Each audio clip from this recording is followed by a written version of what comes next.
2013 সাল শ্রীলঙ্কার গল 190 রানের মহাকাব্যিক এক ইনিংস খেলেছিলেন মোহাম্মদ আশরাফুল। সংবাদ সম্মেলনে এসেছিলেন জাতীয় দলের পক্ষে। তার ঠিক 12 বছর বাদে অর্থাৎ এক যুগ পর মোহাম্মদ আশরাফুল আবারও জাতীয় দলের হয়ে সংবাদ সম্মেলনে আসলেন। দীর্ঘ এক সংবাদ সম্মেলন, সেখানে কথা বললেন শিষ্যদের নিয়ে। এখন তিনি টাইগারদের ব্যাটিং কোচ। আয়ারল্যান্ড সিরিজেই তিনি ব্যাটিং কোচ হিসেবে দায়িত্ব পেয়েছিলেন এবং সেখানে মোহাম্মদ সালাউদ্দিনও আছেন, যিনি কিনা ব্যাটিংয়ের কাজটা দেখতেন ক্রিকেটারদের। এবং সেখানে এক বনে যখন দুই বাঘ থাকে, সেখানে তাদের কেমিস্ট্রিটা কেমন থাকে সেটাই কিন্তু আজকে জানিয়েছেন মোহাম্মদ আশরাফুল। তিনি অনধিকার চর্চা করেননি, যেহেতু মোহাম্মদ আশরাফুল আসার আগে ক্রিকেটাররা, বিশেষ করে ব্যাটাররা মোহাম্মদ সালাউদ্দিনের সঙ্গে কাজটা করতেন। তিনি কিন্তু সব ইনপুট দিয়েছেন মোহাম্মদ সালাউদ্দিনের মাধ্যমে। আগে তিনি জানিয়েছেন মোহাম্মদ সালাউদ্দিনকে যে তার এক্সপিরিয়েন্সটা তিনি সবাইকে জানিয়েছেন যে এরকম হতে পারে, এটা করলে হয়তো বা ভালো হবে, তবে সেটা তিনি ক্রিকেটারদের সরাসরি জানাননি। তিনি জানিয়েছেন মোহাম্মদ সালাউদ্দিনকে, মোহাম্মদ সালাউদ্দিন সেটা পরবর্তীতে ক্রিকেটারদের কনভে করেছেন এবং সেটাই কিন্তু একটা দারুণ একটা নিদর্শন কিন্তু রেখেছেন মোহাম্মদ আশরাফুল।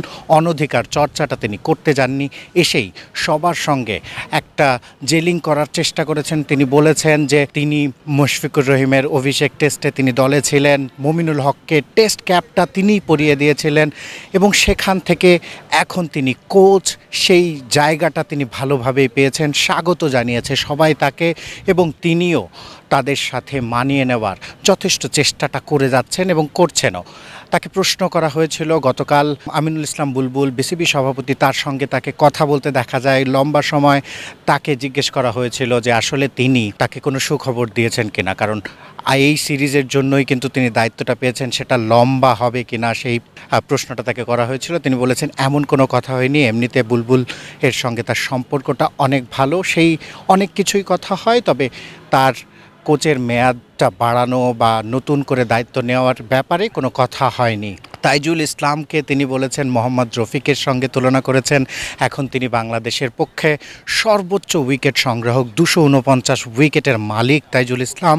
তিনি বলেছেন মোহাম্মদ রফিকও তিনি দেখেছেন খেলোয়াড়ি জীবনে খুব কাছ থেকে, যে তিনি সারা দিন কিন্তু পরিশ্রম করতেন। তাইজুল ইসলামও তেমন। সাকিবের সঙ্গে তার পার্থক্যটা দেখিয়েছেন। তিনি বলেছেন যে সাকিব আল হাসান একটু ব্রেইন ইউজ করে বোলিং করতো, সারাদিন বোলিং করার চেষ্টা করতো না, কিছু বোলিং করেই 4-5 ওভার বোলিং করেই তিনি বুঝে যেতেন যে তার সব কিছু ঠিক আছে।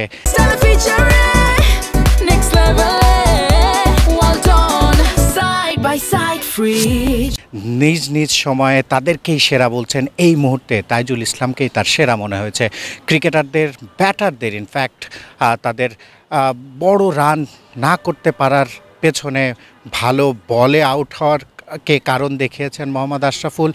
খুব বেশি ক্রিটিক করেননি তাকে। তো এরকম প্রশ্নও করা হয়েছিল, আপনি বাইরে থাকলে হয়তো বা সমালোচনাটা করতেন, দলের ভেতরে আছেন বলে সমালোচনাটা করছেন না। তিনি অবশ্যই এটা নাকচ করে দিয়েছেন। তিনি বলেছেন যে ভালো বলেই কিন্তু সবাই আউট হয়েছে। মোহাম্মদ আশরাফুল নতুন রোলে, নতুনভাবে কিন্তু সবার সঙ্গে যুক্ত হয়েছেন এবং 12 বছর পর আবারও সেই জাতীয় দলের জার্সি, সেই কিট গায়ে দিয়ে তিনি সংবাদ সম্মেলনে এসেছেন। এই যাত্রাটা কতটা দীর্ঘ হবে সেটা সময় বলে দেবে, তবে আপাতত তিনি উপভোগী করছেন।